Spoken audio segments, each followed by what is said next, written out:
अस्सलाम वालेकुम व्यूवर्स। आज हम डिस्कस करेंगे विसरल पेन और रेफरल पेन।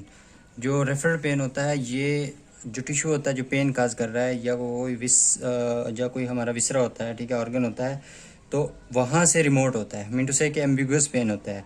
ये होता क्यों है कि क्योंकि जो हमारी नर्व फाइबर की डिस्ट्रीब्यूशन है वो स्किन की तरफ भी है और विसरा की तरफ भी है।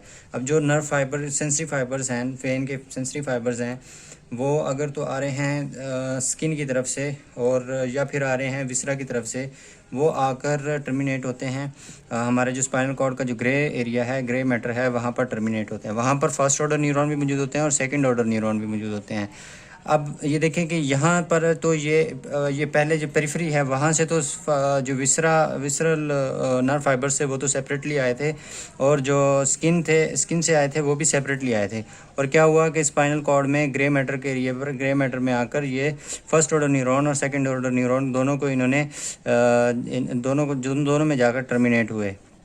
ये देखें कि यहाँ से जो विसरल फाइबर्स आए थे, ये भी यहाँ पर सेकंड ऑर्डर न्यूरॉन को इसने अपनी ब्रांचेस दी, और स्किन फाइबर जो स्किन से आए थे फाइबर्स, वो भी इसको ब्रांचेस देंगे, अपनी नर्व फाइबर्स देंगे। तो मीन टू से कि ये स्पाइनल कॉर्ड के लेवल पर आकर ये कंबाइन हो जाते हैं, मिक्स हो जाते हैं, ठीक है। इसीलिए डिस्टिंग्विश नहीं होता, एम्बिग्विटी रह जाती है कि पेन विसरल है या फिर स्किन में पेन है। अच्छा, तो विसरल पेन ये होता है कि जो विसरल पेन होता है ये तकरीबन सी टाइप फाइबर से, जो सी टाइप फाइबर्स होते हैं, नॉन माइलिनेटेड फाइबर्स होते हैं, वो इसको विसरल पेन को लेकर जाते हैं। जितने भी विसरल पेन होते हैं, जो भी विसरल पेन है, ठीक है। और उसमें कुछ काजेज़ हैं जो विसरल पेन काज करते हैं, जो कुछ फैक्टर्स हैं, जिसमें कि पहले के इस्कीमिया आ जाता है। इस्कीमिया में क्या होता है कि जो मीन टू से कि ब्लॉकेज हो गई, ऑक्सीजन नहीं जा रही किसी टिश्यू की तरफ, तो वहाँ टिश्यू में क्या होगा कि एसिडिक मेटाबोलाइट्स एक्यूमुलेट होना शुरू हो जाएंगी। अब जब एसिडिक मेटाबोलाइट एक्यूमुलेट होंगी तो वहाँ पर ऑटोमेटिकली पेन काज होगा, ठीक है। ये तो इस्कीमिया था। और केमिकल स्टिमुलाई में ये होता है कि बाज़ दफ़ा केमिकल्स ज़्यादा प्रोड्यूस होने लग जाते हैं। यानी कि कोई ऑर्गन है, मीन टू से हम एग्जांपल लेते हैं हमारे स्टमक की, ठीक है। अब यहाँ पर केमिकल स्टिमुलाई क्या हो गया कि अल्सर हुआ, ठीक है, डोडिनल अल्सर हो गया, या फिर स्टमक का गैस्ट्रिक अल्सर हो गया, ठीक है। अब वहाँ पर गैस्ट्रिक अल्सर का जो उसका बिहेवियर होता है वो क्या होता है कि पहले वो स्किन जो सुपरफिशियल लेयर होती है ना स्टमक की, पहले उसको वो इरोड करता है, ठीक है। उसको इरोड करने के बाद वो क्या होता है कि पेनिट्रेट करता जाता है, ठीक है। जो स्टमक होता है, स्टमक की तरफ वो स्टमक के आगे वो पेनिट्रेट करता रहता है, मीन टू से कि इवेंचुअली वो होल बना देता है, ठीक है, होल हो जाता है। तो अब पेप्टिक अल्सर में होता भी ये है कि जो गैस्ट्रिक सिक्रीशन होती है वो ज़्यादा हो जाती है। अब वहाँ से गैस्ट्रिक सिक्रीशन लीक हुई जाकर पेरिटोनियल कैविटी में जाकर इसने पेन काज किया, पेरिटोनिटिस की, ठीक है। वहाँ पर जाकर पेरिटोनियल कैविटी जो होगी वहाँ पर पेरिटोनिटिस करेगा, यानी कि वहाँ से पेन काज करेगा। ये एक फैक्टर था। अच्छा, स्पैज्म क्या होता है? स्पैज्म जो होता है ना, ये एक ऐसा पेन होता है जो क्रैम्प्स की सूरत में होता है। मीन से कि क्रैम्प क्या होता है कि अगर हम गट की बात करें तो एक गट में ये इस तरह throughout the length of the gut, ठीक है, एक पेरिस्टाल्टिक मूवमेंट एक स्टार्ट होगी और वो throughout the length of the gut ये मूव करेगी, ठीक है। अब ये क्रैम्प हो गया, ठीक है। क्रैम्प में क्या होगा कि जो ब्लड वेसल्स हैं ये भी कंप्रेस हो जाएंगी, ओक्लूजन हो जाएगी यहाँ पर, और फिर यहाँ से मीन टू से कि ये भी एक इस्कीमिया की एक सूरत बन जाएगी कि पेन आगे वो जा तो नहीं रहा, ब्लड तो नहीं जा रहा, और वहाँ पर एसिडिक मेटाबोलाइट एक्यूमुलेट होना शुरू हो जाएंगी सेलुलर लेवल पर। फिर आपको पता है कि वहाँ पर जो एंजाइम्स भी, प्रोटीलाइटिक एंजाइम्स भी प्रोड्यूस होते हैं जो कि सराउंडिंग नर्व फाइबर्स होती हैं उनको एक्साइट करते हैं और पेन काज करते हैं। अच्छा, ये क्रैम्प्स की सूरत में होता है। ये मतलब क्रैम्प क्या होता है कि पेरिस्टाल्टिक मूवमेंट स्टार्ट होगी, पहले तो जो पेन होगा वो इंक्रीजिंग इंटेंसिटी में होगा, फिर इवेंचुअली पेन सबसाइड हो जाता है, मीन टू से कि वो पेन कम हो जाता है। अच्छा, जो पेरिटोनिटिस होती है ये जो स्पैज्म होता है, ये क्रैम्प होता है, ठीक है। ये अपेंडिसाइटिस में हो सकता है, उसके बाद गैस्ट्रोएंटराइटिस में होता है, कॉन्स्टिपेशन में, पार्चुरेशन में, मेंस्ट्रुएशन में, और गॉल ब्लैडर की डिजीज़ हो सकती हैं, या यूरिटर की डिजीज़ होती हैं, ठीक है। इनमें ये इनमें ये जो स्पाज्म होता है ये हो जाता है, ठीक है। फिर ओवर डिस्टेंशन में क्या होता है कि जो मीन टू से कि अगर हम स्टमक की बात करें कि हमने ओवर ईटिंग कर ली, ठीक है। ओवर ईटिंग में क्या होगा कि डिस्टेंशन होगी। यहाँ पे अगर हम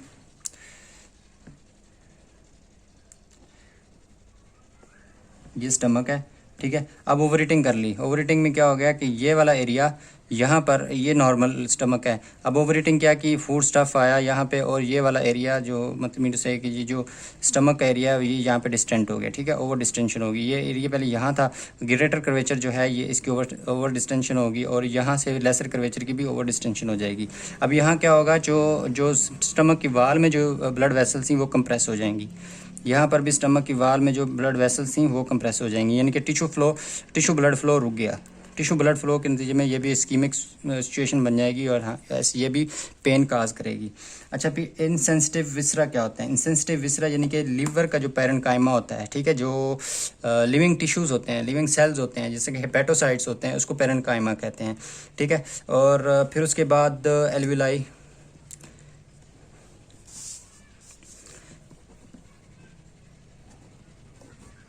ये पैरेन्काइमा लीवर पैरेन्काइमा, और एल्वियोलाई ऑफ लंग, ठीक है। ये क्या होती हैं, ये इनसेंसिटिव होती हैं, ठीक है, इनमें पेन डिटेक्ट नहीं होता। और फिर इसी तरह अगर लिवर के कैप्सूल की बात करें, लिवर का कैप्सूल तो सेंसिटिव होता है, और बाइल डक्ट भी सेंसिटिव होती हैं। अब एल्विलाई इनसेंसिटिव हैं, और उसके बाद जो पेन है वो जो पैराइटल है, या पैराइटल लेयर, पैराइटल प्लूरा है, ठीक है, लंग की, वो सेंसिटिव है, यानी कि वहाँ पर पेन होगा, वहाँ पर पेन फील होगा। और जो ब्रोंकाई हैं वहाँ पर भी पेन फील होगा, वो सेंसिटिव हैं। अच्छा, पैराइटल पेन जो विसरल डिजीज़ से काज होता है वो क्या होता है, ठीक है, यानी कि एक डिजीज़ हुई किसी भी ऑर्गन में और पैराइटल पेन होना शुरू हो गया।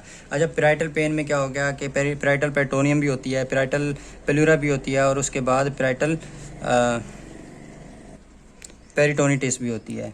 अच्छा, इसमें क्या हुआ कि फॉर एग्जांपल कि अगर हम गट है, अगर हम इसको ट्रांसवर्सली या फिर जैसे भी मतलब सर्जिकली हम इसको डाइसेक्ट करें, इसी के 2 में डाइसेक्ट करें, तो इतना पेन फील नहीं होगा जितना कि पैराइटल लेयर्स में, जिस तरह पैराइटल पेरिटोनियम हो गया, पैराइटल प्लूरा हो गया, और पेरिटोनिटिस पेरिकार्डियम हो गया, ठीक है। इनमें अगर हम यही मतलब कि एक नाइफ के साथ हम एक इंसियर लगाते हैं, ठीक है, तो इतना पेन इसमें गट में डिटेक्ट नहीं होगा जितना पैराइटल लेयर्स में होगा, जो मैंने पहले नाम बता दिए हैं, ठीक है। वो इसकी वजह क्या होती है कि जितना स्किन की तरह जिस तरह के जो पेरिफेरल नर्व्स होती हैं, स्पाइनल नर्व्स होती हैं, वो जिस तरह स्किन को इनर्वेट करती हैं, जितनी मतलब कि इंटेंसिटी, जितनी जो डिस्ट्रीब्यूशन के साथ जो नर्व फाइबर्स की डिस्ट्रीब्यूशन है, उतनी ही नर्व फाइबर की डिस्ट्रीब्यूशन के साथ पैराइटल पेयर्स को ये इनर्वेट करती हैं। अच्छा, ठीक है। फिर उसके बाद आ जाता है ट्रू विसरल पाथवे और पैराइटल पाथवे। अच्छा, ये क्या होते हैं कि ये एक ऐसे पाथवेज होते हैं जो विसरा से या फिर पैराइटल लेयर से हमारे सेंट्रल नर्वस सिस्टम तक जाता है। अच्छा, जो विसरा से जो पेन जाता है, ठीक है, ये पाथवे है, जो विसरल पेन है, जो पाथवे अडॉप्ट करता है, उसमें पहले क्या होता है कि सेंसरी नर्व फाइबर्स के ज़रिए, जो पेरिफेरी में सेंसरी नर्व फाइबर्स होते हैं उनके ज़रिए, यानी कि सिर्फ सेंसरी नर्व फाइबर्स के ज़रिए, ठीक है, जो पेन जाता है, फिर वो जाता है ऑटोनोमिक गैंग्लिया में, ऑटोनोमिक नर्व फाइबर से होता हुआ, ठीक है, ऑटोनोमिक नर्व फाइबर से में जाता है, ठीक है। और जो पैराइटल पेन होता है वो क्या होता है, ये डायरेक्टली जो स्पाइनल कॉर्ड के लेवल पर, स्पाइनल कॉर्ड, ठीक है, स्पाइनल कॉर्ड जो जिस लेवल पर पेन हो रहा है, मतलब कि किसी भी पेरिटोनियम में अगर पेन हो रहा है तो वो थोरेसिक लेवल पर जाकर मतलब कि वो डायरेक्ट स्पाइनल कैनाल में टर्मिनेट होगा, ठीक है, वो पेन ये पाथवे अडाप्ट करेगा। अच्छा, जो विसरल पेन होता है ये ऐसे में बताया कि रेफर्ड पेन होता है, यानी कि स्किन ऐसे फील होता है कि पेन स्किन में हो रहा है। और जो पैराइटल पेन होता है ये एग्जैक्ट लोकलाइज्ड, यहाँ पर पेन हो रहा है वहाँ पर जो लोकलाइजेशन होती है ये एग्जैक्ट होती है, यानी कि वहीं पर ये पेन डिटेक्ट होता है कि पेशेंट कह सकता है कि मेरे पेन यहाँ पर हो रहा है। अच्छा, जब विसरल पेन को पैराइटल मीन टू से कि विसरल पेन को हम रेफर्ड पेन कहते हैं, यानी कि पेशेंट जब कहता है कि मेरे स्किन में यहाँ पर पेन हो रहा है, एक्चुअली विसरल पेन होता है वो, लेकिन वो डर्माटोमल सेगमेंट के लिहाज से वो डिस्ट्रीब्यूट करता है पेन को। मीन टू से कि जो पेन जिस जगह पर पेन हो रहा है वो मीन टू से कि अगर हम हार्ट की बात करें तो हार्ट एम्ब्रियो में क्या कहाँ से ओरिजिनेट होता है, जो नेक होती है वहाँ से और अपर थोरैक्स से, ठीक है। अब जो हार्ट जो ऑटोनॉमिक नर्वस सिस्टम में पढ़ें कि हार्ट जो है ना C3 से लेकर T5 तक ऊपर की तरफ जो सिंपैथेटिक फाइबर्स होते हैं उसकी तरफ यानी कि जो अपनी इम्पल्सेस वो होती हैं नर्व फाइबर्स होते हैं वो ऊपर की तरफ असेंड करता है, ठीक है। अच्छा, C3 से C5 के लेवल पर। अच्छा, जो पेन मतलब हार्ट का पेन हो, अंजाइना हो या मतलब कोरोनरी आर्टरी डिजीज़ का पेन हो, वो लेफ़्ट साइड की तरफ हार्ट के वो डिस्टिंग्विश होता है, ठीक है, वहाँ वो पेन फील किया जा सकता है। ये हमारी स्किन है, स्किन के अपर लेयर है, वो मीन टू से कि सेगमेंट के लिहाज से उनकी डिस्ट्रीब्यूशन की हुई है। अगर मैं आपको दिखाऊं,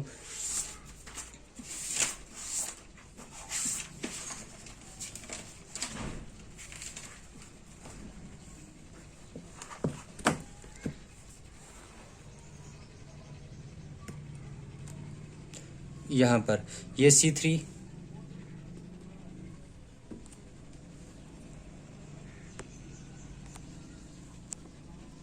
ये C3 नेक और C3 C4 C5 T1 T2 T4 T3 T4 T5, ठीक है। यहाँ जो सेगमेंट है यहाँ पर पेशेंट पेन फील करेगा। अब पेन का ये तो राइट साइड है, लेफ्ट साइड की तरफ पेशेंट पेन फील करेगा, क्योंकि कोरोनरी आर्टरी डिजीजेज हमेशा लेफ्ट साइड की तरफ ही पेन काज करती हैं। अब क्या होगा कि जो पेक्टोरिस मेजर मसल है और सब क्लेविस स्पेस है, यानी कि क्लेविकल के नीचे जो स्पेस है, और नेक की तरफ इस तरफ नेक की तरफ, और जहाँ तक ये C3 लेवल जो मौजूद है, डर्माटोमल सेगमेंट मौजूद है, ठीक है। अब फिर पेन फिर आएगा फिर थ्रू आउट द आर्म, ठीक है, लेफ्ट आर्म की तरफ आएगा। अच्छा, ये तो पेन मतलब कि जो फिर क्या होता है जो सोमेटोसेंसरी जो इम्पल्सेस होती हैं, यानी कि स्किन से जो सेंसरी इन्फॉर्मेशन जो जाती है वो भी हार्ट जो वो भी इन्हीं सेगमेंट से जाती है, C3 C4 C5 T1 2 3 4 5 तक, ठीक है,